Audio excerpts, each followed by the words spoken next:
अब नहीं आ रहा सर। चालू है ना? हाँ। ठीक है, अगला आप लोगों की बारी है।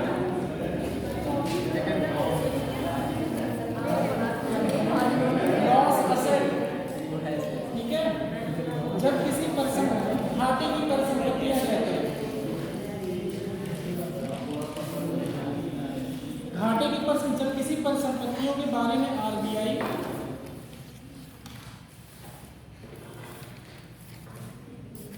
या कोई मान्यता प्राप्त ऑडिटर लेखा परीक्षक उसको ये घोषित कर दे कि उस परिसंपत्ति का वसूली संभव नहीं है,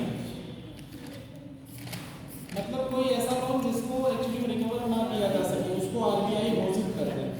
सर मान्यता प्राप्त परीक्षक ये सिंपल सी बात है, आरबीआई कोई ऑडिटर या मान्यता प्राप्त वही परीक्षा लेखाकार एक्चुअली में उन चीज़ों को घोषित कर दे कि ये रिकवरी नहीं हो सकती है, ठीक है। वो क्या कहलाएगी, वो परिसंपत्ति घाटे की परिसंपत्ति। थोड़ा सुन लिया करिए पूरी बात, अपने लैंग्वेज में फटाक से लिख देते हैं।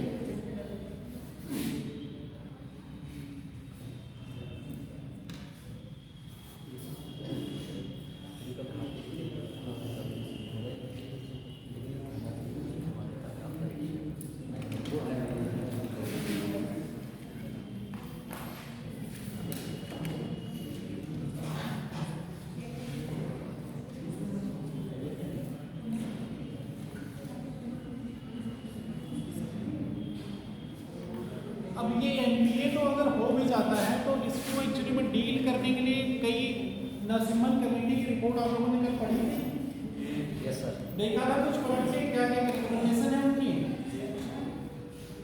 देखा होगा उसमें बैंक कंसोलिडेशन भी रहा होगा एक रिकमेंडेशन उस वाले में। यस।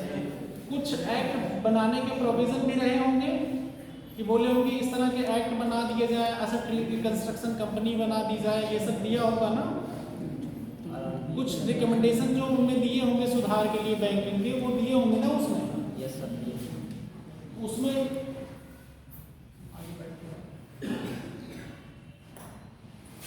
तो वो रिकंस्ट्रक्शन एक्चुअली में वो रिकमेंडेशन आपको आगे क्या करेगी, आरबीआई इम्प्लीमेंट करती है कुछ चीज़ों को, जैसे सरफेसी एक्ट,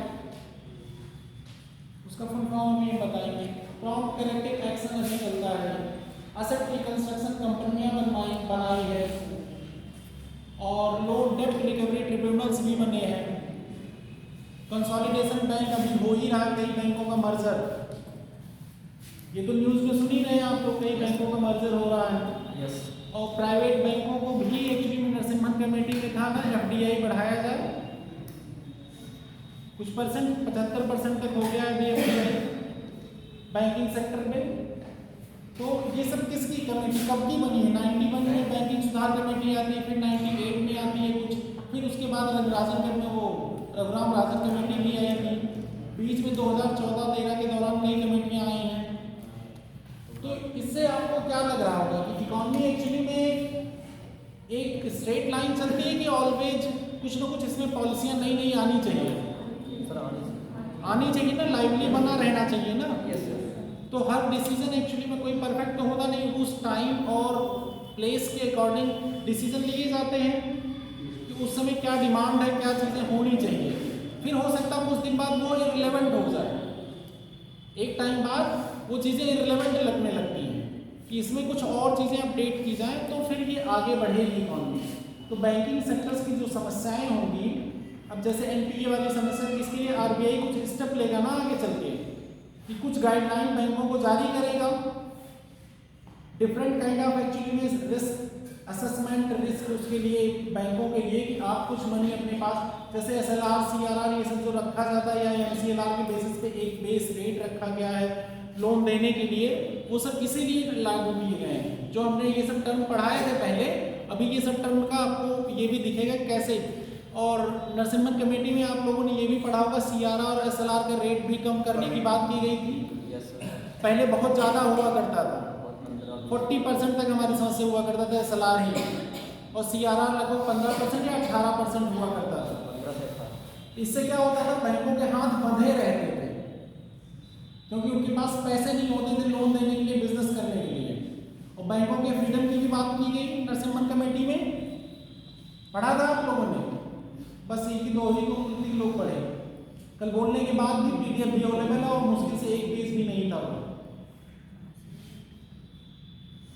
मैंने कहा था कल मैं अगर नरसिम्हन कमेटी को कहीं कोट करता हूं तो आपको पता होना चाहिए, और उसमें कुछ नहीं था, सिर्फ सिंपल फैक्ट है। वो सिंपल फैक्ट अब मैं दिखाऊं एक एक टॉपिक के, सबकी कमेटी के रिकमेंडेशन तो बहुत मुश्किल हो जाएगा। कुछ चीजें आपको पढ़नी पड़ेगी, अगर नोट्स में दिए हैं तो आप कवर करिए वहां से। उत्कर्ष आपको क्या दिक्कत थी उस क्वेश्चन में? पढ़ा आपने जीडीपी जीएनपी की डेफिनेशन? क्लियर हुआ? नहीं हुआ आपको? क्यों वही जीडीपी की डेफिनेशन क्या है? मैं एक क्वेश्चन एक्चुअली में वो ग्रुप में डाला गया उसके बारे में बात कर रहा हूँ। इन्होंने उत्कर्ष ने डाला, कहाँ से वो क्वेश्चन पिकअप किया था आपने? सर मुझे एक्चुअली ध्यान तो नहीं कहा, लेकिन मैंने पढ़ा था किसी को कुछ। चाहिए तो आपने उसका आंसर्स भी अपने रिकॉर्डिंग बना दिया? नहीं सर। आप ये बताइए, सर पहले मैंने भी वही आंसर करा था, लेकिन उसका मेरा भी गलत हुआ था। किसी कोचिंग का अगर आंसर है तो वो कंफ्यूज है। अगर किसी कहीं से आप उठाए हैं तो भी आप ये बताइए जीडीपी इंडिया यहाँ पे है, ठीक है? जीडीपी कहाँ पे काउंट होगा? आउट ऑफ इंडिया, ये इंडिया की बाउंड्री है, ठीक? जीडीपी की पहली डेफिनेशन क्या है? फाइनल गुड्स एंड सर्विसेज कहाँ पे होनी चाहिए? इसकी टेरिटरी के अंदर। यहाँ पे जो आप जाके ये अगर ब्रिटेन में सर्विसेज दिए, हमारी यहाँ से कोई कंपनी गई है अमेरिका में काम करने, यहाँ पे जो काम करेगी ना, या हमारे यहाँ से कोई कंपनी हमारे यहाँ आई है, यहाँ जो जैसे फोर्ड है या मारुति सुजुकी है या आपके यहाँ पे मर्सिडीज है, कुछ भी यहाँ पे अगर आके काम कर रही है, यहाँ जो गुड्स एंड सर्विसेज दे रही है, तो उसका काउंट हमारा फाइनल गुड्स एंड सर्विसेज इस जीडीपी में होगा। भले यहाँ से ये रिमिटेंसेस लेके जाएंगी जब बाहर, तो वो जीएनपी में काउंट होगा, एक्सपोर्ट माइनस इंपोर्ट वाला। और ये हमारी कंपनी ने यहाँ पे काम की, तो यहाँ पे जो आप कह रहे हैं फूड तो वो ब्रिटेन से भी खरीद सकती है, क्या दिक्कत है? आप कह रहे हैं रॉ मटेरियल का भी हम काउंट नहीं करते, हम final goods and services count करते हैं। फाइनल गुड्स का सेल कहाँ पे है? अमेरिका में ना, यहाँ से सोर्सेज जो रिमिटेंसेस मान लिया हमने, आपको साइट पर कहीं पे पोस्ट कर दिया, आप किसी कंपनी में काम कर रहे हैं, उस कंपनी ने जैसे टाटा में काम कर रहे हैं या एलएनटी में काम कर रहे हैं, आपको आउट ऑफ इंडिया पोस्ट कर दिए। आउट ऑफ इंडिया जब आपको पोस्ट, हमने कुछ दिन के लिए साइट पोस्टिंग दी, आप वहाँ जो पैसे कमाएंगे वो वहाँ की जीडीपी में काउंट होगा, लेकिन जब हमारे यहाँ पैसे वो लाएंगे आप, तो वो जीएनपी में काउंट होगा। तो यहाँ पे क्या हो रहा है? उस क्वेश्चन में क्या हो रहा है? यहाँ पे पैसे भी जाके उसके एयरपोर्ट, उसके लैंड में, उसकी टेरिटरी में आ चुके हैं। तो उसके डेफिनेशन के अकॉर्डिंग अगर हम जाते हैं एग्जैक्ट जीडीपी जीएनपी के डेफिनेशन, जीएनपी क्यों काउंट कर रहे हैं? जब इसमें आउटसाइड टेरिटरी भी चीजें काउंट हो रही हैं हमारी, और जीडीपी का मेन है कि टेरिटरी के अंदर ही जो चीजें होंगी हमारी, जो हमारी लीगल टेरिटरी है, जो हमारी पॉलिटिकल टेरिटरी है, सोवरेनिटी जहाँ पे है, उसमें जितनी सारी चीजें काउंट होंगी। क्योंकि यहाँ पे एयर इंडिया ने काम कहाँ पे किया? ब्रिटेन और उसके बीच में, और गई, और उसमें क्लियर कट लिखा है जब उसमें लैंड कर जाती है, यहीं पे ये टर्म है टेरिटरी वाला। जीडीपी में, इंडिया की जीडीपी में क्यों काउंट होगा वो? सर कैसे? मेरे ख्याल से सर ऐसा होना चाहिए कि जो एयर इंडिया है वो भारत की घरेलू सीमा में लगेगा सर। जैसे अब जो स्थलीय सीमा है, भारत की जो स्थलीय सीमा है, उससे समुद्री 12 नॉटिकल माइल्स तक भी उसकी घरेलू सीमा लगती है सर। ठीक है, अब मान लीजिए सपोज दैट कि किसी यात्री ने वायुयान था, वो हवा में ही था, तभी उसने भोजन के लिए ऑर्डर कर दिया, उसमें क्वेश्चन का लिखा लैंड करने हैं। और सर अगर क्वेश्चन ऐसा होता कि मतलब क्रॉस क्वेश्चन नहीं कर रहा ना सर, ना पूछो। अगर वायुयान मतलब इस हवा वायुयान में, में भी टेरिटरी डिफाइन है, एयर में भी। आप लोग ये न्यूज़ नहीं पढ़ते कि पाकिस्तान अपने ऊपर से प्लेन नहीं जाने देगा, इंडिया कहता है पाकिस्तान का प्लेन हम अपने ऊपर से नहीं जाने देंगे। तो ये क्या सीमा होगी सर उसकी में? क्या सीमा क्या होगा? मतलब जैसे उसमें समुद्री सीमा तो बता दिया कि 12 नॉटिकल माइल्स तक की घरेलू सीमा लगेगी। आप कभी भी जो ज़मीन है उसके ऊपर जो जितनी आपकी प्लेन वाली कुछ भी चीज़ें हैं, अब डोमेस्टिक एयर होता तो आप इसको जीडीपी में काउंट करते हैं, लेकिन वहाँ लैंड करने के बाद है आप में काउंट नहीं होगा। सिंपल से फंडा, ज़्यादा उसमें दिमाग मत लगाओ। और जो फूड की बात कर रहे थे, रॉ मटेरियल, यहाँ से रॉ मटेरियल से क्या करेंगे, वो क्या सोच रहे थे? मैं सोच रहा था कि सर जो उत्पादित हुआ है वही उत्पादित कहाँ हो? मैंने कहा final goods and services, simple सा टर्म है, उसमें फाइनल गुड्स एंड सर्विसेज जहाँ सेल होगी बस, मेडिटेटरी गुड्स नहीं यूज होते, इंटरमीडिएट गुड्स। और अगर वो भारत में कैसे पता आपको फूड उत्पादित हुआ हो सकता है ब्रिटेन से वो प्रोक्योर कर लिया हो, क्योंकि ब्रिटेन से उड़ रहा है ना। तो सिंपल सा क्वेश्चन है, आप लोग डेफिनेशन पे फोकस करिए किसी भी चीज़ की, अदरवाइज एनसीईआरटी पढ़ेंगे तो उसमें लाइव एग्जांपल, आपके रिलेटेड एग्जांपल दिए गए हैं, तो चीज़ें ज़्यादा बेटर क्लियर होंगी। कोई ज़रूरी नहीं कि सारे आंसर हर किताब में सही भी दिए होते हैं। अगर उसका कोई एंगल, उसका कोई जस्टिफिकेशन और दिया है, कुछ और जस्टिफाई किया है तो बताओ।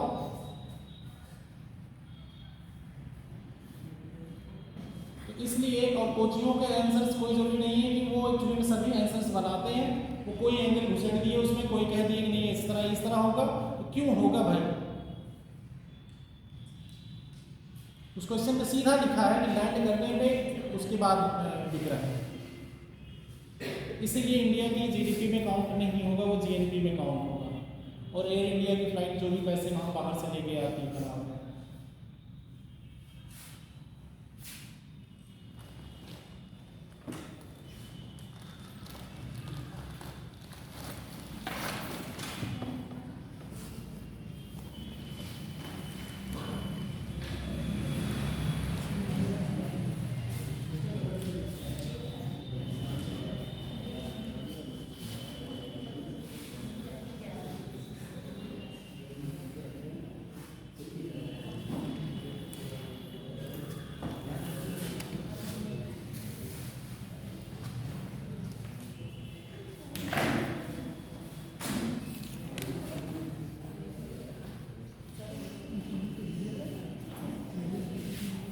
आरबीआई अब इन सब प्रॉब्लम को सॉल्व करने के लिए PR स्ट्रेटजी अपनाती है।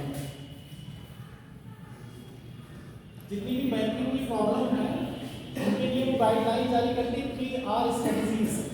एक्चुअली में बैंकिंग के लिए सब क्वेश्चन थोड़ा आपको रिलेवेंट धीरे धीरे पढ़ेंगे तो आपको थोड़ा सोचेंगे कि चीज़ें आपको पता चलेंगी।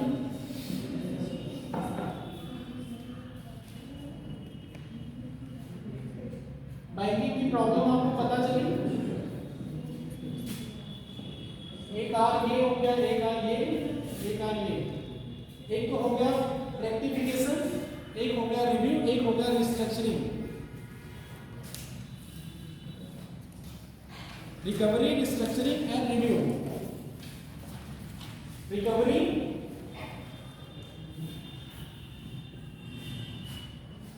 Restructuring and review. अब इसमें कौन कौन सी प्रॉब्लम कवर करेगा आरबीआई?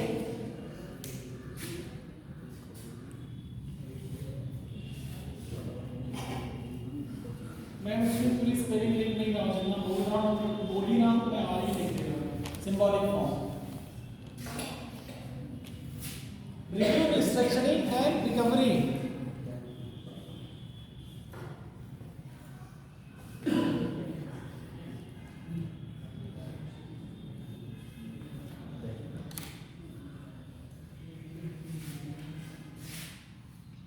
और बैंकों में एक प्रॉब्लम और बहुत चर्चा में रहती है, ट्विन बैलेंस शीट की प्रॉब्लम। ट्विन बैलेंस शीट की प्रॉब्लम एक नोट फॉर्म में लिख लेना, फिर इसके बाद आते हैं आरबीआई का। उसमें एक प्रॉब्लम हो रही थी twin balance sheet. Twin, TWIN, twin balance sheet.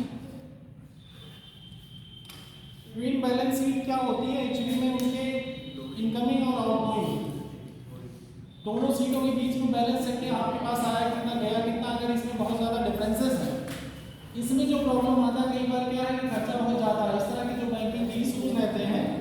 Audit की वजह से रहते हैं, कई बार रूल्स मैनिपुलेशन की वजह से रहते हैं।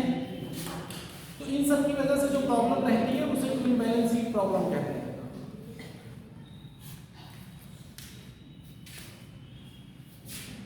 तो अब आरबीआई इस पे कैसे काम करेगा? रिकवरी के लिए कुछ एक्ट आए हुए हैं, जैसे नरसिम्हन कमेटी ने रिकमेंड किया था, उसके बाद कई कमेटियां रिकमेंड की हैं। उसमें आता है एक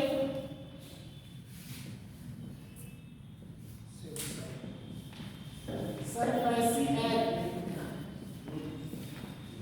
रिकवरी में 2002।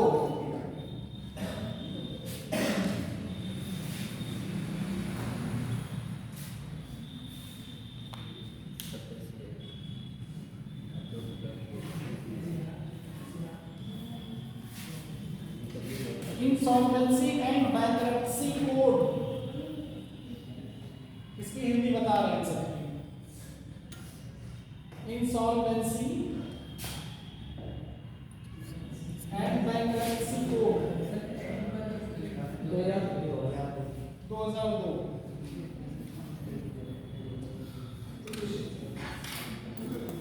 Bankruptcy code 2016।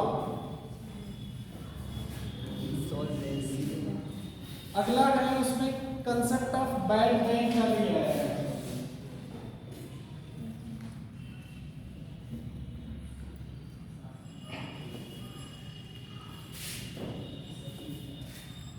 सरफेसी एक्ट के बारे में हम बता दे रहे हैं पहले, उसके बाद फिर आगे बढ़ते हैं ना। इसका फुल फॉर्म है आपका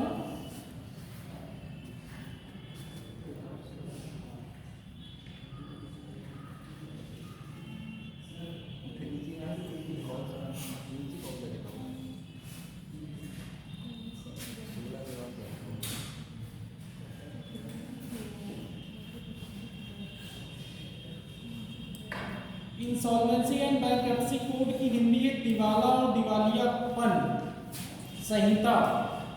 दिवाला और दिवालियापन संहिता इंसॉल्वेंसी एंड बैंक्रप्सी कोड की हिंदी है।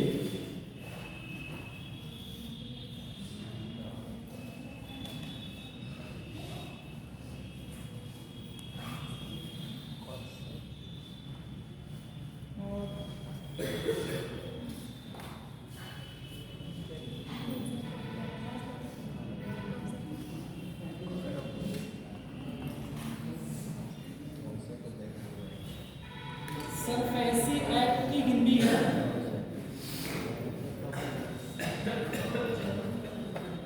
सर, ये नीचे क्या क्या होगा?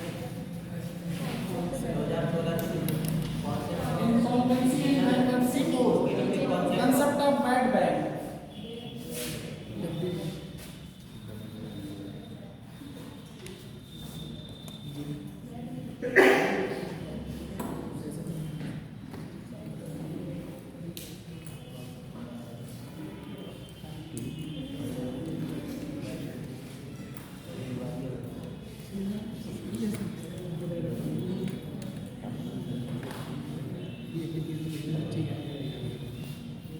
सरफेसी एक्ट को हिंदी में कहते हैं वित्तीय परिसंपत्तियों के पुनर्निर्माण एवं प्रतिभूतिकरण। परिसंपत्तियों के पुनर्निर्माण एवं प्रतिभूतिकरण और प्रतिभूति हित का प्रवर्तन अधिनियम 2002। सरफेसी का है। सरफेसी के फुल फॉर्म हाँ, सरफेसी एक्ट में बता रहे हिंदी और फुल फॉर्म।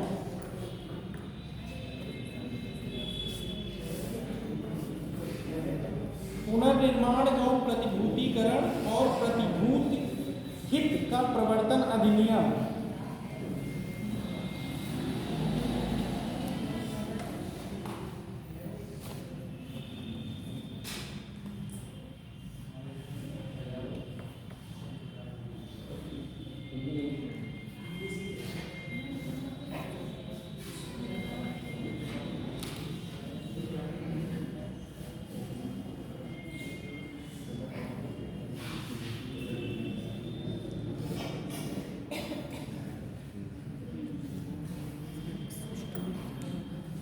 हिंदी लिख लीजिए ना।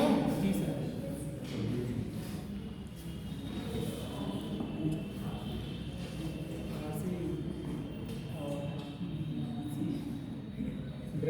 इंग्लिश में कहते हैं the securitisation and reconstruction of financial asset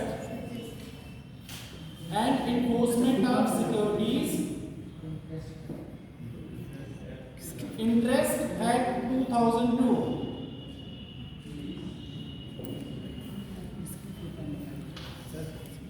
repeat कर दीजिए। यस तो हम लोग हिंदी वाले में लिया है क्या हम तो इंग्लिश वाले में बोल रहे हैं तो उसमें the securitization and reconstruction of financial assets and enforcement of securities interest act 2002। ये एक्ट कब इन्फोर्स हुआ? ये एक्ट तो बना 2002 में, लेकिन ये एक्ट इन्फोर्स में आया 2004 में। ठीक।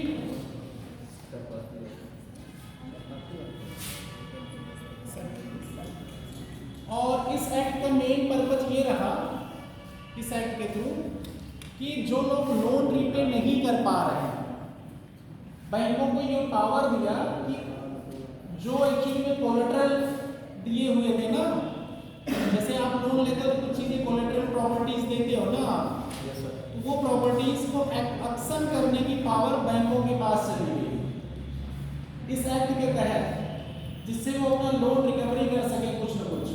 उससे पहले किसके पास थी सर? नहीं प्रॉब्लम और ही नहीं। तो ऐसे तो फिर कोई सिक्योरिटी भी नहीं जो लोन लेना था उसके, मतलब बैंक के पास कोई सिक्योरिटी थी दो नहीं। कमेटियां पढ़े हो ना, रिकमेंडेशन पढ़े ना, उसमें प्रॉब्लम कितनी है? दूसरी वाली पढ़े नहीं, प्रोविजन पढ़े उसके, इसीलिए मैंने कहा था प्रोविजन पढ़ के आना से। देखो कई बार ये होता है कि हमसे भी कई प्रोविजन हो सकता है, मैं कुछ और बोल रहा हूँ उसमें मुझे एग्जैक्ट मिस, मैंने इसीलिए कहा था क्योंकि इतने सारे फैक्ट होते हैं आप सिलसिले मतलब सीरीज वाइज, तो कुछ चीज़ें होती हैं फैक्ट जो बुक में ही रहते हैं वो बुक में ही रहती हैं, वो आपको देखना ही पड़ जाता है, क्योंकि चीज़ें आपको तो पता है, लेकिन एक्चुअली में वो सीरीज वाइज कैसे फिट होंगी कहाँ पे, तो वो काम किया जा सकता है तो आपको फैक्ट याद है। मुझे ओवरऑल तो पता है रिकमेंडेशन क्या, लेकिन इतनी सारी रिकमेंडेशन है वो पता तो है, आइडिया है कौन से एक्ट में आया है, क्योंकि उसका एसेंस पता है। ओवरऑल एक एसेंस पता है कि पहले वाले में क्या मेन आए थे, दूसरे वाले में क्या मेन आए थे। अब लेकिन अगर उनकी रिकमेंडेशन पढ़ जाओगे, बहुत मोटी किताब भी है उनकी रिकमेंडेशन पे, लेकिन एक समरी फॉर्म में दिया जाता है नोट्स में, उतने से काम चल जाता है। ये सरफेसी एक्ट का रहा, और इसके मेथड कौन कौन से हैं अब सरफेसी एक्ट के अंदर ही लिखते जाइए, फिर उसके बाद आएंगे अगले पे।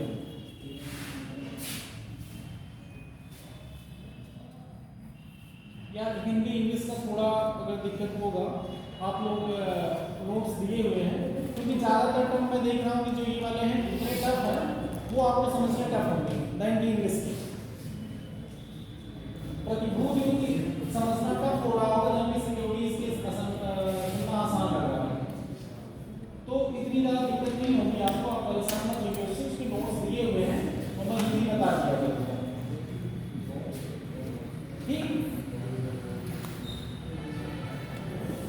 Method of recovery under the act, एक तो सिक्योरिटाइजेशन होगा, मतलब प्रतिभूतियां बनाई जा रही है, सिक्योरिटाइजेशन में प्रतिभूतियां ही होता है ना, पहला सिक्योरिटाइजेशन होगा, दूसरा असेट रिकंस्ट्रक्शन होगा, असेट मतलब परिसंपत्तियां पुनर्निर्माण, पहला कौन सा होगा? सिक्योरिटाइजेशन प्रतिभूतियां, तीसरा होगा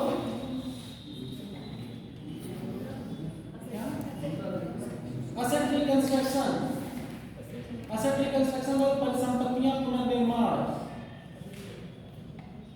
enforcement of security without the interruption of the court, तीसरा है enforcement of security without the interruption, मतलब कोर्ट के इंटरफेरेंस के बिना ही अपना काम करवाना, हिंदी में लिख लीजिए।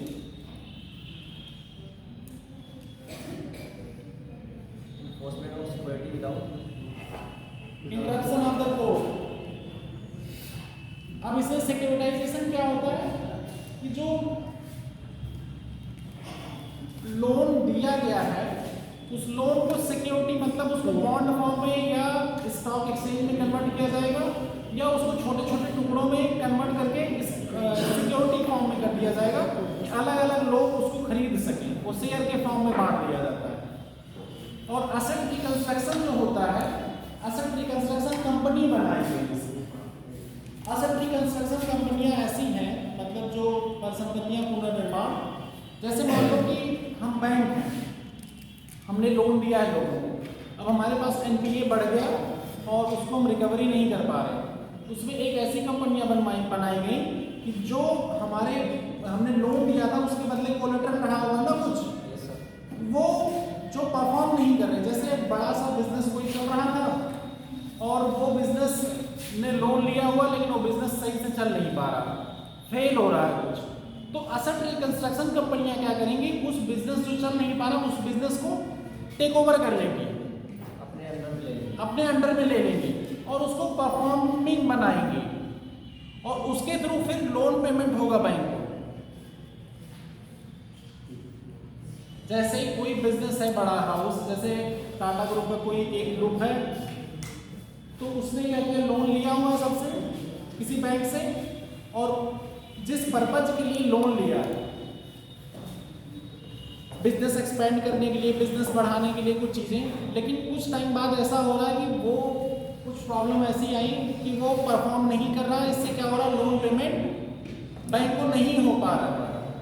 तो यहाँ पे काफ़ी टाइम से जब ये चीज़ें हुई तो इसका लायबल एसेट जो बैंक टाटा ग्रुप का हुआ, तो ये एसेट रिकंस्ट्रक्शन कंपनी क्या होगी, ये जो लायबल एसेट था उस लोन के मॉर्टगेज या कोलेटरल जो कहते हैं उसके बदले इस कंपनी का ओनर मतलब मैनेजमेंट कंट्रोल अपने हाथ में लेगा और उसको परफॉर्मिंग बनाएगा या किसी और पार्ट में उसको यूटिलाइज करवाएगा, और जब उसको किसी और पार्ट में यूटिलाइज करवाएगा तो वो क्या हो जाएगा, प्रॉफिटेबल हो जाएगा, कुछ न कुछ परसेंट, ज़्यादातर परसेंट लोन का रिकवरी होना स्टार्ट हो जाएगा। असेट रिकंस्ट्रक्शन कंपनियां वही होती हैं और ये सब किसके अंदर बनी है, सरफेसी एक्ट। ठीक, इसके पहले नहीं था ऐसा कोई असेट रिकंस्ट्रक्शन। कब तक उसके अंडर में रह सकता है, मतलब उससे पहले अब वो उनके टर्म्स एंड कंडीशन डिफाइन होते हैं, वो कब तक दे देंगे, वो जब आप खरीदोगे कोई चीज़, असेट रिकंस्ट्रक्शन कंपनियां बन गई, वो खरीदेंगे क्या टर्म्स एंड कंडीशन, कितना बड़ा लोन है, वो सब सारे काउंट में होंगे, वो माइक्रो इकोनॉमिक्स में आता है, मैक्रो में नहीं। वो लोन के अकॉर्डिंग और क्या असेट की क्वालिटी क्या है, कई बार मिलती ही नहीं कंपनियां खरीदने को, तो इसमें बैंक को ही काम करना पड़ता, बैंक ही बनवाती है, तो नहीं मिली तो क्या करोगे, तो इसलिए ये दिक्कतें हैं। अगला टर्म उसमें कौन सा है, हाँ, डेब्ट एक्चुअली में कोर्ट के इंटरवेंशन, इसमें ये सरफेसी एक्ट में भी ये प्रोविजन दिया गया था कि इसमें कोर्ट का इंटरवेंशन होने में क्या होता है, बहुत ज़्यादा मैटर बहुत ज़्यादा डिले होता था, और मैटर डिले होने का मतलब फाइनेंशियल लॉस। सिंपल सा, क्योंकि देखो कोई भी बैंक का लोन का जो प्रॉफिट एंड लॉस है वो किस पे डिपेंडेंट है, टाइम पे। भाई टाइम पे हमें पैसा मिल रहा है, टाइम पे हमें खर्चा भी चाहिए ना, सबको सैलरी तो टाइम में चाहिए, बैंक को लोन देना है तो वो भी ऑन टाइम चाहिए, पैसे की ज़रूरत हमें ऑन पॉइंट ऑफ टाइम पड़ती है ना, पैसे की ज़रूरत हमेशा नहीं रहती। आज हमें इमीडिएट ज़रूरत पड़ गई ज़्यादा पैसे की, तो आज ये टाइम इंपॉर्टेंट है उस पैसे के लिए, ये तो नहीं 10 साल बाद हमें उस पैसे मिल जाए तो कोई मतलब नहीं ना उसका। तो पैसे में अगर डिले होता जाएगा जो टाइम पे मिलने चाहिए तो कोई मतलब नहीं रहेगा ना हमारे लिए। इसमें कोर्ट के मैटर से इसीलिए बचाने के लिए ये चीज़ें की गई, आउट ऑफ कोर्ट प्रिव्यू चीज़ें की गई, डेब्ट रिकवरी ट्रिब्यूनल इसी वे में आगे बनाया गया है, उसके बारे में भी अभी बताते हैं। लेकिन ये चीज़ें जो की गई आउट ऑफ कोर्ट इसीलिए रखी है क्योंकि कोर्ट में एविडेंस एक्ट आ जाता है, उसमें बहुत सी मतलब कॉम्प्लिकेशंस हो जाते हैं, सबकी सुनो ये करो, उसमें दिक्कत ये होता है कि जो बिजनेस कंपनियां हैं जो बैंकिंग किसी पे डिपेंडेंट ही है, उसमें समस्या उसके लिए हो जाएगी कि एक यूटिलिटेरियन मॉडल जो कहा जाता है कि मैक्सिमम बेनिफिट वाली समस्या होने लगेगी, और इसमें इंडिविजुअल परेशान तो होता जो लोन ले रहता है, लेकिन बट ये अगर बैंक ये मेंटेन नहीं करेगा वो उसके लिए ओवरऑल बिजनेस के लिए दिक्कत हो जाएगी। ओवरऑल इकोनॉमी के लिए दिक्कत हो जाएगी।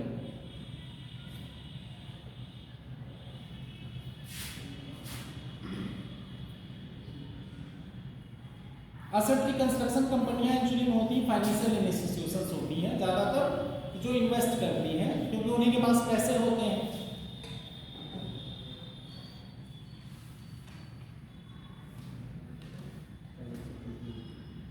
और ये बात भी ध्यान में रखिए कि ये सब नरसिम्हन कमेटी के रिकमेंडेशन वर्क पे ही बना है, क्योंकि कभी भी आपसे अगर पूछेगा एग्जाम में ऑब्जेक्टिव डाल के, आप लोग हो जाएंगे कंफ्यूज कि कौन सी कमेटी के रिकमेंडेशन पे बना है।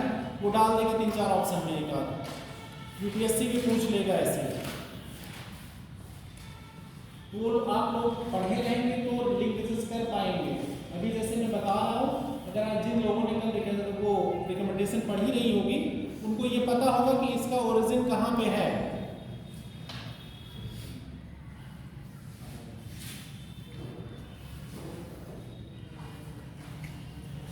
अगला आता है इंसॉल्वेंसी एंड बैंकरप्सी कोड 2016। क्या बोला? इंसॉल्वेंसी एंड बैंकरप्सी कोड, इसकी हिंदी मैंने लिखाई थी अभी। यस, 2016। इसके कुछ प्रोविजन है जो आपको खुद पढ़ने हैं। मेन प्रोविजन दिए नोट्स में, वो देख लीजिएगा। नहीं समझ में आएंगे जो प्रोविजन, पढ़ के आइएगा, मार्क करके आइएगा, वो हम एक्सप्लेन कर देंगे। इंसॉल्वेंसी एंड बैंकरप्सी कोड वाला 2016 वाला।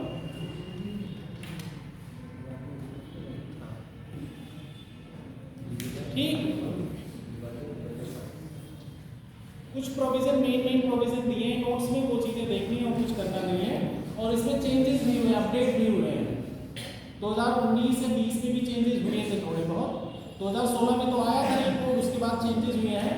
तो कोई भी करंट की मैगजीन उठाइएगा, उसमें थोड़ा उसके मैटर देख लीजिएगा आप लोग। इसमें कुछ नहीं है, इसमें भी सारे टर्म वही प्रीवियस यूज है ज़्यादातर, बस थोड़ा सा इधर से मतलब कुछ प्रोविजन डाले गए हैं, कैसे रिकवरी होगी, क्या करेंगे। कुछ मेन प्रोविजन की मेन ऑब्जेक्टिव देख लीजिएगा।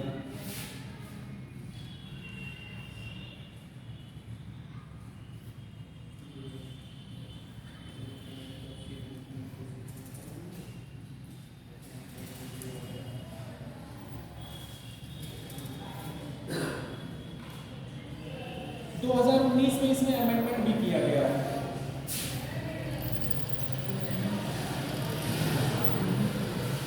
एक ऑप्शन था इसमें, क्या था, एक बैड बैंक का ऑप्शन कॉन्सेप्ट भी लाया गया था।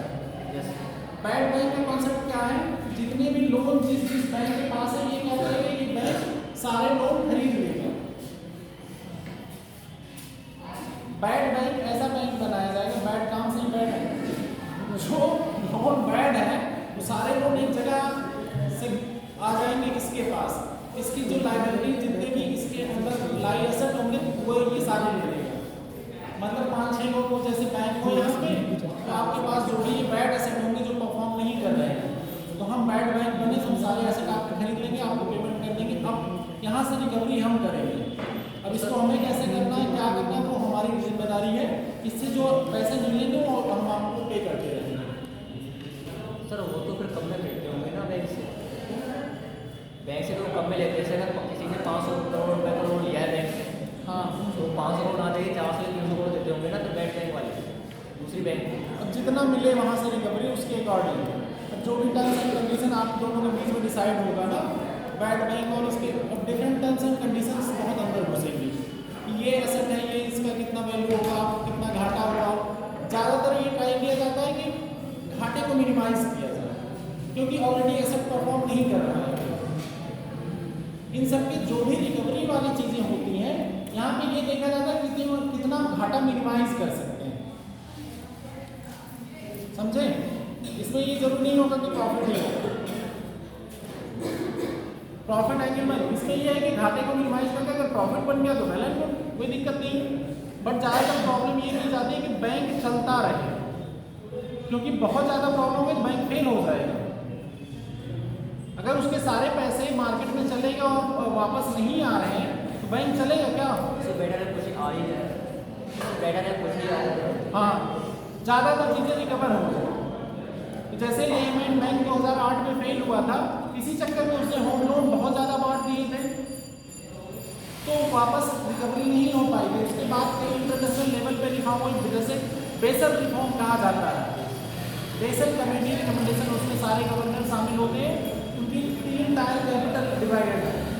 ये सभी नॉर्म सभी स्टैंडर्ड बैंकों को फॉलो करने हैं ऑल ओवर वर्ल्ड, वो अभी हम बताते हैं उसको।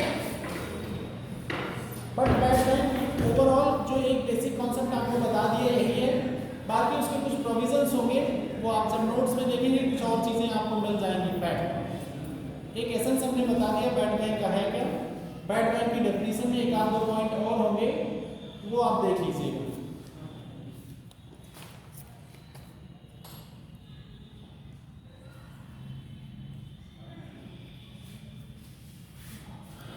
अगला है ये जो रिव्यू वाला ऑप्शन है, आरबीआई के यहाँ पे आते हैं।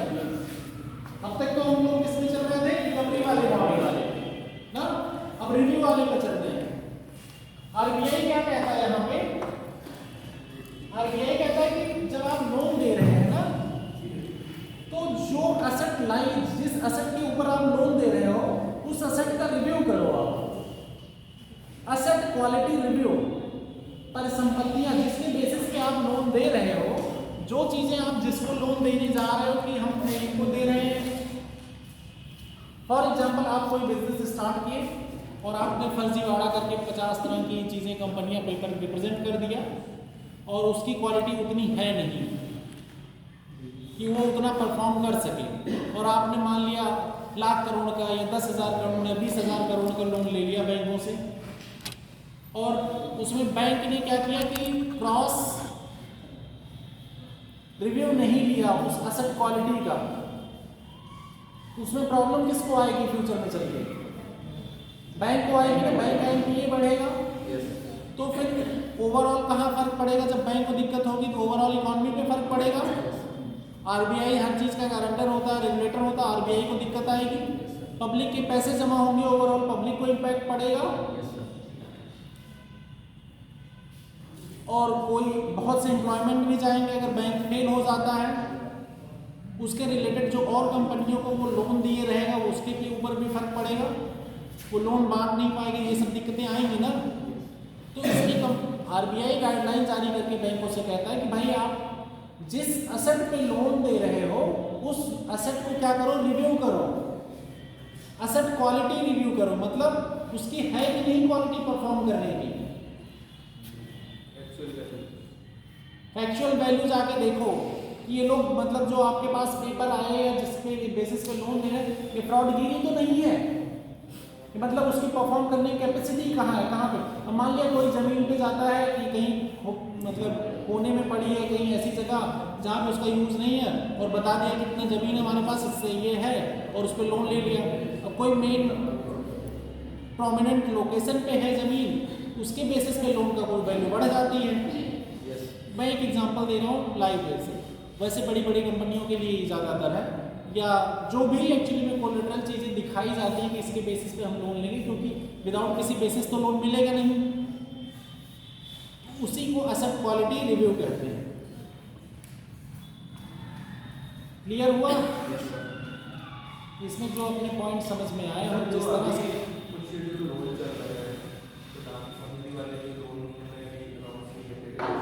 वो सोशल बेनिफिट के तहत है, वो प्रायोरिटी सेक्टर लेंडिंग के तहत काफ़ी कुछ, उसमें गवर्नमेंट स्कीमें हैं वो अलग है, अभी उस पर भी है। हाँ, लेकिन उसमें भी गवर्नमेंट कहती है कुछ चीज़ें स्कीमें गवर्नमेंट दी है तो गवर्नमेंट उसकी गारंटी लेती है ना, जो प्रमोट करने के लिए गवर्नमेंट देती है उसमें एक्चुअली में गवर्नमेंट सब्सिडी देती है हर चीज़ों को, बैंकों को।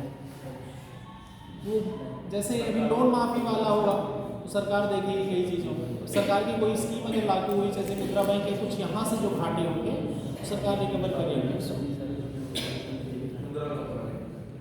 मुद्रा लोन वाले में भी बैंकों को बहुत दिक्कतें हैं, ये दिक्कत तो उसमें कहती है सरकार कि आप अपने पेपर अब जाओगे स्कीमें बाहर से तो कुछ और दिखती हैं, लेकिन अब वहाँ जाओगे तो देखोगे बहुत सी सारी चीज़ें टर्म्स एंड कंडीशन लगे हुए हैं, वो टर्म्स एंड कंडीशन आपको फुलफिल करने पड़ेंगे। और सच्चाई ये है कि अगर लोन फ्री में किसी को दिया जाए तो उस पैसे का सब मिसयूज करते हैं, मैक्सिमम चांसेस है मिसयूज के। लोग लोन निकालते हैं, कहीं और यूटिलाइज करते हैं, और उसका जो बेनिफिट रहता है एम्प्लॉयमेंट जनरेशन या किसी और चीज़ का, उस पर काम नहीं होता। मुद्रा लोन का मेन काम क्या है कि आप एंटरप्रेन्योरशिप करो, पैसे क्रिएट करो, बिजनेस करो, बट लोग उस पैसे का पता चलता है ज़्यादातर आप कोई घर खरीद रहा है, कोई शादी के लिए ले रहा है, तो किसी से तो वो क्या हुआ, वो पैसे का मिसयूज हो गया। वो पैसे हम किस पर्पज से दिए कि पैसा एक्यूमुलेट हो गया और पैसा बनेगा इकॉनमी में, जॉब क्रिएट होगी। लोगों ने क्या किया, लेकिन उस पैसे को होल्ड कर लिया, तो उस पैसे को अपनी डेली बेसिस नीड की जरूरत में लॉन्ग टर्म इन्वेस्टमेंट के बजाय शॉर्ट टर्म गेन के लिए ले लिया। एजुकेशन लोन भी इसीलिए ले लेते हैं। एजुकेशन लोन तो चलो अलग है, एजुकेशन लोन तो मिलता ही है, तभी अपने पर्पस के लिए जरूर ले लेते हैं। हम ले लेते हैं तो वही तो दिक्कतें हैं ना।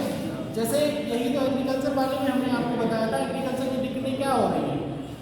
एग्रीकल्चर जो लोन दिए जा रहे हैं, लोग पता चलता है किस के अपने जो ज़रूरत की इमीडिएट की चीज़ें उसके लिए ले लेते हैं, ना कि एग्रीकल्चर को अपग्रेड करने के लिए, एग्रीकल्चरल टेक्नोलॉजी बढ़ाने के लिए या फर्टिलाइजर के लिए जो दिए गए, वो लोन क्या करेंगे, पता चलेगा घर बनवा लेंगे, वहाँ से लोन लिए और गांव में या अपने मोहल्ले में बोल दिए तुम तो लेके अपना घर बनवा लिए, तुम भी कर लो, ये लोन माफ हो जाएगा।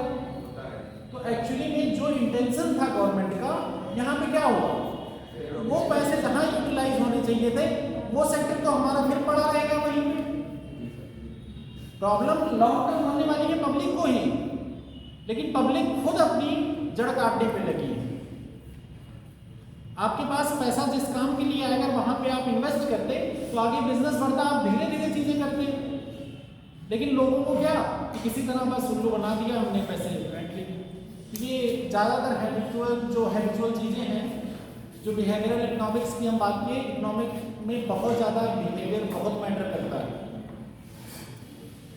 हर किसी का बिहेवियर ही तो मैटर कर रहा है यहाँ पे। आप लोगों की टेस्ट परफॉर्मेंस तो बिहेवियर ही दिखा रही है। आप लोगों का क्या दिखा रही है, कनेक्ट हो रहा है कि नहीं, बिहेवियर ही है ना। पढ़े होते अच्छे नंबर आते टाइम से,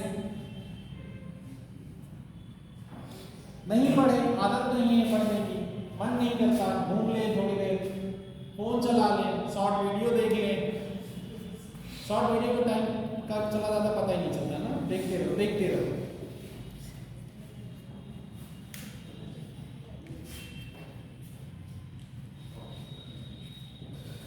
करो सब, लेकिन सब चीज़ें लिमिटेड है। किसी चीज़ पे मतलब मनाही नहीं है, लेकिन हर एक चीज़ें आपकी एक सीमा दायरा होता है, एक्सट्रीम पे नहीं जाना है। कोई भी हैबिट दुनिया में, जैसे कोई भी क्रॉस हर हैबिट में, बट किसी हैबिट में इंडल्ज हो जाना, किसी भी हैबिट में, वो समस्या कि आप अपने ऊपर कंट्रोल नहीं कर, आप एडिक्टेड हो गए, तो समस्या आती है। आप कोई चीज़ जानते हैं या जान के घूमना फिरना, कहीं गए किसी से बातें करना, या आप कुछ और इंजॉय की चीज़ें कर रहे हैं, तो एक लिमिटेड मोड में जो करते हैं तो ठीक है। जैसे ड्रिंकिंग है, इकोनॉमी के लिए आपके लिए बेनिफिट दी जाती है, ड्रिंक बिकते हैं समाज में, लेकिन ड्रिंकिंग में भी आप क्या कर सकते हैं भाई, वैसे तो हेल्थ के लिए इंजरियस है, बट प्रॉब्लम ये है कि उसके एडिक्टेड जो हो जाते हैं उनमें बहुत ज़्यादा दिक्कतें हैं। किसी भी चीज़ का, या आप किसी इंजॉयमेंट की, मतलब आप टीवी देखने के, टीवी सीरीज देखने के या मूवी देखने के, आप कभी कभार देखिए एज ए एंटरटेनमेंट पर्पस, कोई दिक्कत नहीं। कहीं घूमने में एक दिन चले गए, अब लेकिन रोज पास करने की आदत है, चौराहे बैठ के डींगे मारने की आदत है, फिर तो गलत है ना। थोड़ी देर मिल लीजिए, दिन का टाइम है, गप्पे लड़ा लीजिए, गप्पे में लड़ाना कोई बुराई नहीं, डींगे मार लीजिए, वो भी एक इमोशन से करिए जो करना है, पर वो भी लिमिट में, कोई बुराई नहीं है। बट प्रॉब्लम यहाँ पे आ जाएगी जब आप उसमें एकदम इंडल्ज हो जाएंगे, आपको खुद ही नहीं पता रहेगा कि हम इसमें कितने इंडल्ज हो चुके हैं। ये हमारी हैबिट में आ चुका है, वो हम सबकॉन्शियसली बिहेव कर रहे हैं, कॉन्शियसली नहीं, क्योंकि हमारे ज़्यादातर एक्ट जो होते हैं वो सबकॉन्शियसली होते हैं।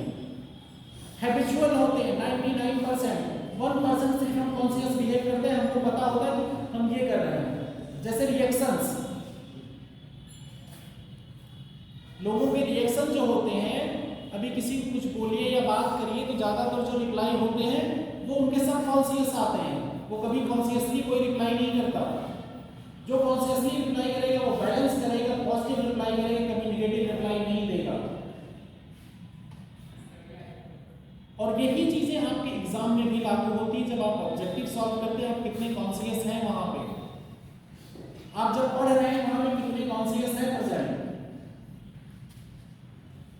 और ये सब चीजें इकोनॉमी की, बिहेवियरल इकोनॉमिक्स में बहुत लागू होती है।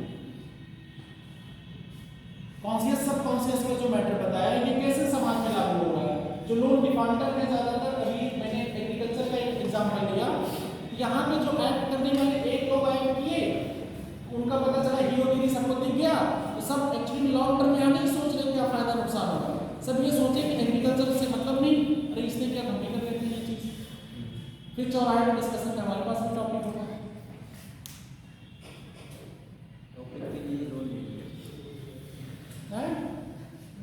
होता यही है ना।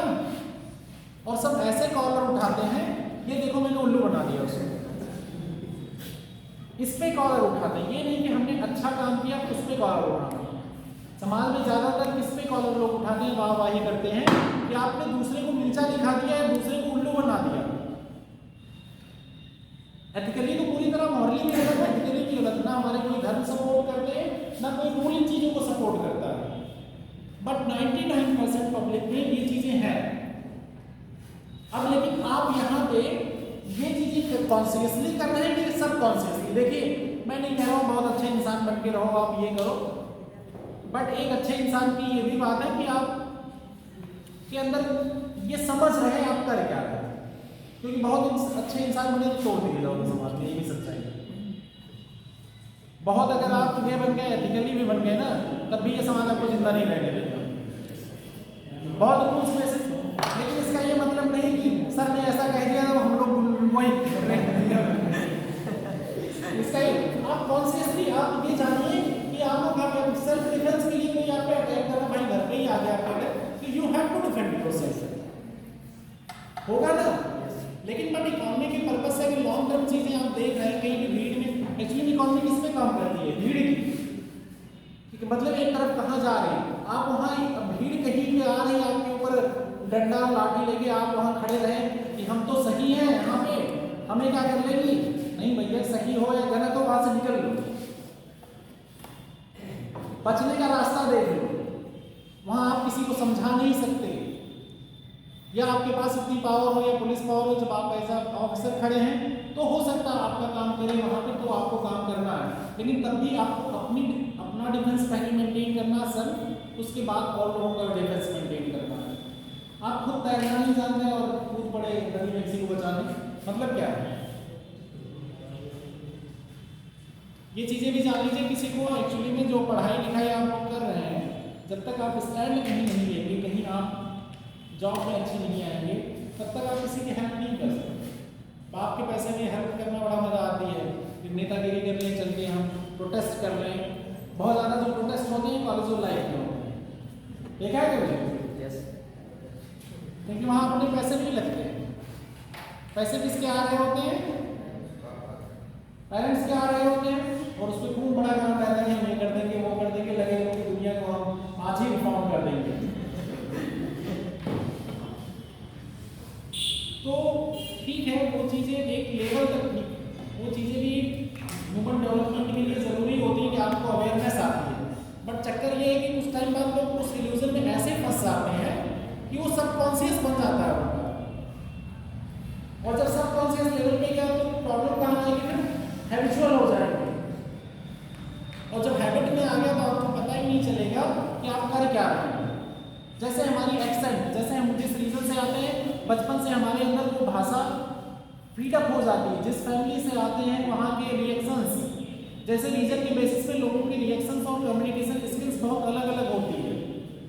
जो कही जाती है कम्युनिकेशन स्किल्स की एक सॉफ्ट रिप्लाई देना।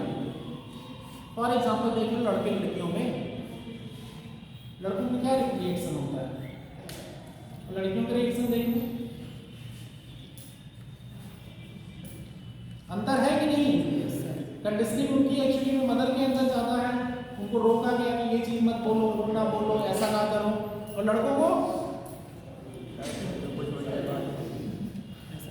फादर भी आ रहा है, कह रहा है अभी तो उसको मार नहीं पाया, देख लिया नहीं उसको।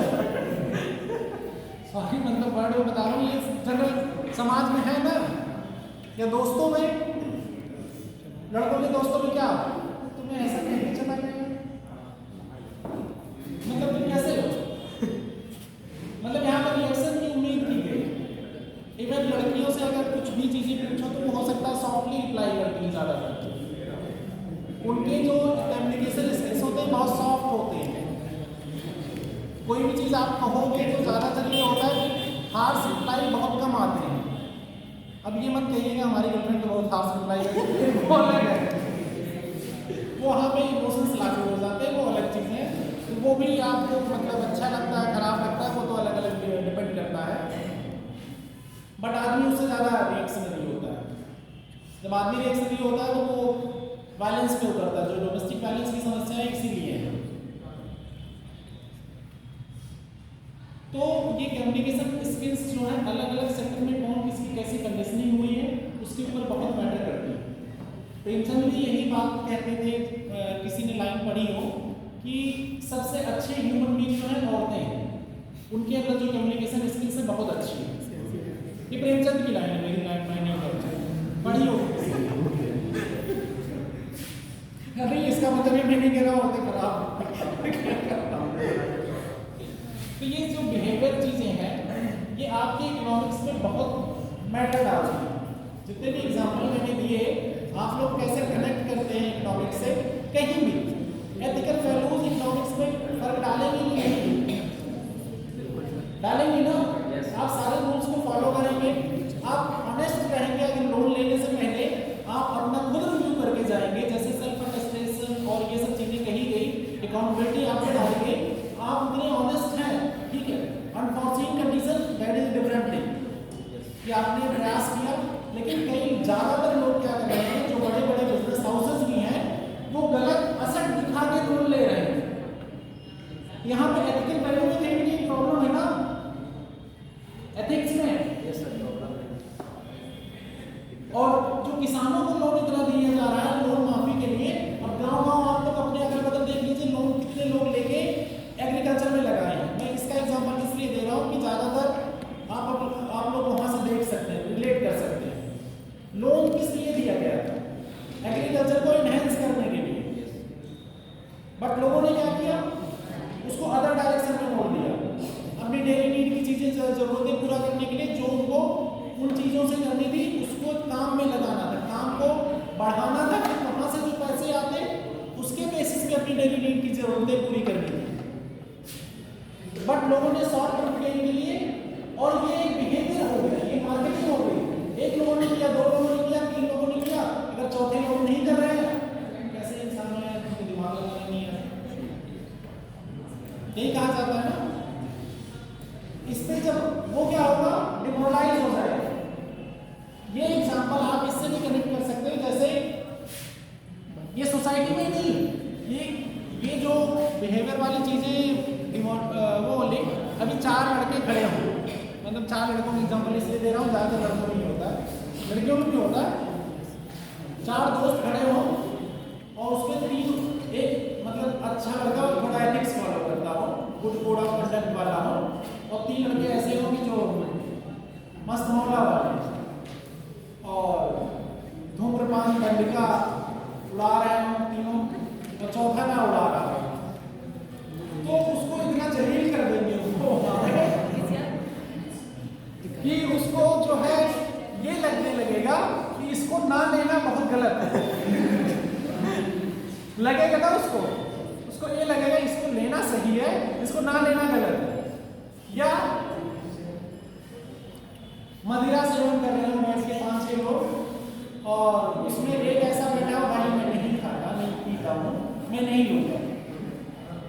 तो इंजीनियरिंग में जैसे हम लोग का हॉस्टल में या कहीं पे भी आगे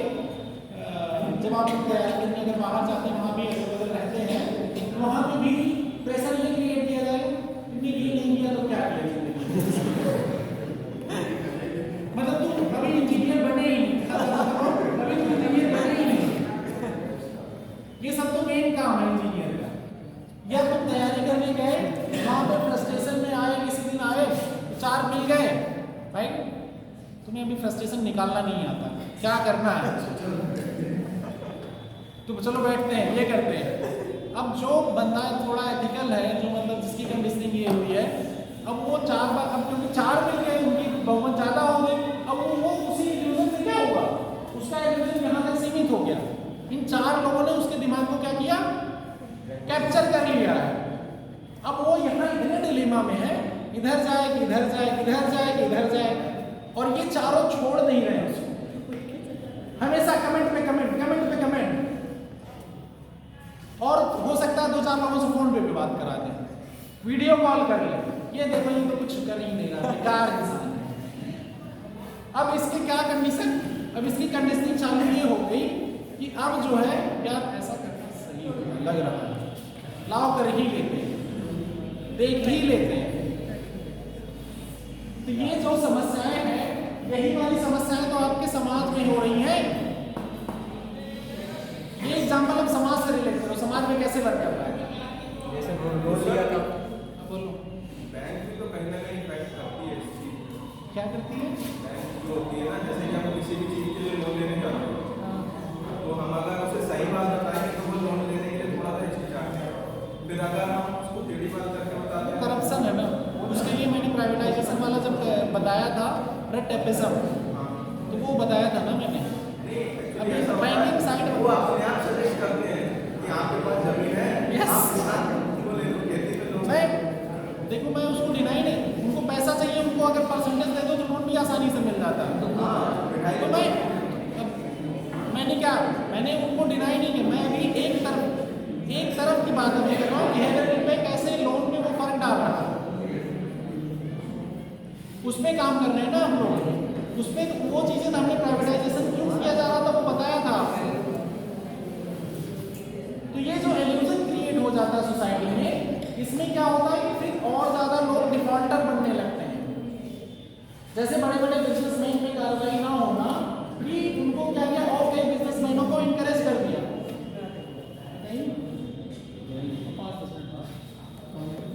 थोड़ा लेट स्टार्ट हुआ है, 10 मिनट रुक जाइए। तो इससे क्या हुआ, एक इल्यूजन तो क्रिएट हो, कहाँ गया वो अटेंडेंस वाला, इसको काउंट कर लेना कितने बच्चे हैं, काउंट करने में कितने बच्चे हैं। तो ये चीजें कहाँ पे आपके इम्पैक्ट की, 8 आए नहीं होगा, 8 आए नहीं होंगे, ठीक है काउंट कर लो, लेकिन अगर तुम लगा लो काउंट करो। तो एसेट रिकंस्ट्रक्शन कंपनी का जो रिव्यू होगा इन्हीं सब पे होगा, क्योंकि बड़े डिफॉल्टर जो है कंपनी, यार अभी क्लास चल रही है, अभी क्लास बंद नहीं हुई है। एसेट रिकंस्ट्रक्शन कंपनी में इसीलिए उसका रिव्यू, एसेट रिव्यू वाला जो है इसीलिए किया जा रहा है, क्योंकि डिफॉल्टर बढ़ते जा रहे हैं। तो डिफॉल्टर को एक्चुअली में हमें एक लोग डिफॉल्ट किए, अगर उनका एक्शन नहीं हुआ तो दूसरे लोग आ जाएंगे, डिफॉल्ट करेंगे ना, उसी तरह प्रोविजन को क्या करेंगे, अपने अकॉर्डिंग मॉडिफाई करेंगे। तो इन चीजों पे वो फोकस, आरबीआई क्या कह रही है कि इन चीजों पे फोकस किया जाए। अगले कुछ टॉपिक है रिस्ट्रक्चरिंग में,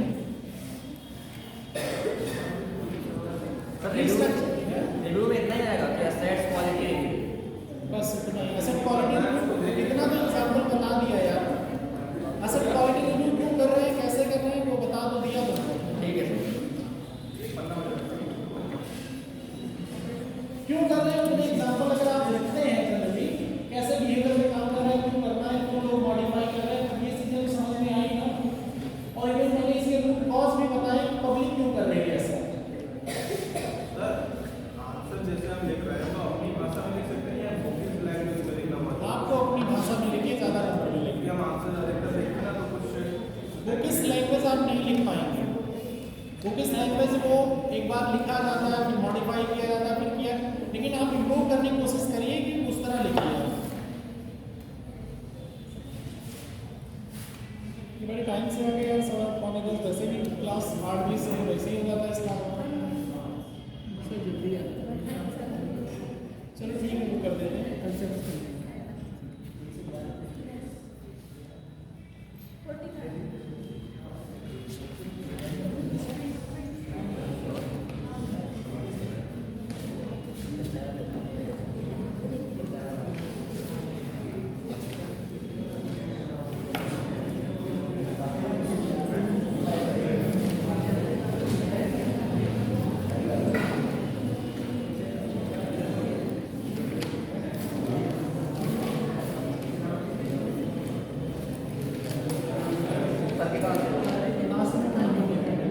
बाद में आया तो कोई लगी।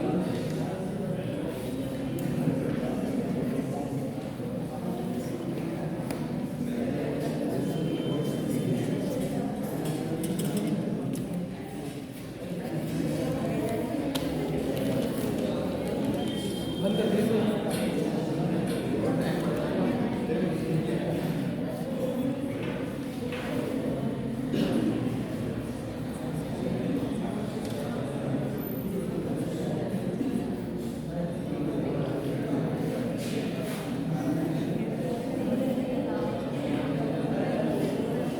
जो भी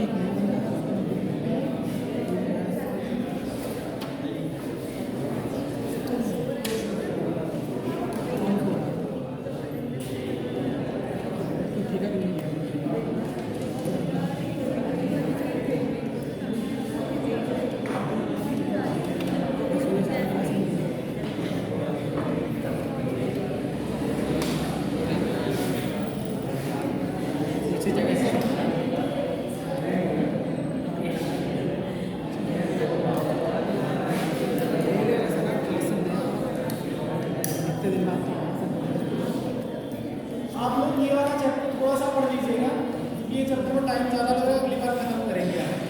कल तो हमारी क्लास है नहीं है, परसों है वेडनेसडे हमारी क्लास नहीं है, कल वेडनेसडे है ना, कल क्लास नहीं है, परसों है। तो आप ये चीज़ें कवर कर लीजिएगा और हम टॉपिक हो सकता है ग्रुप में अलॉट कर देंगे, अगला जो इवेंट होगा वही ऐसे टाइम पे रखेंगे, ठीक है? उसमें तैयार रहिएगा।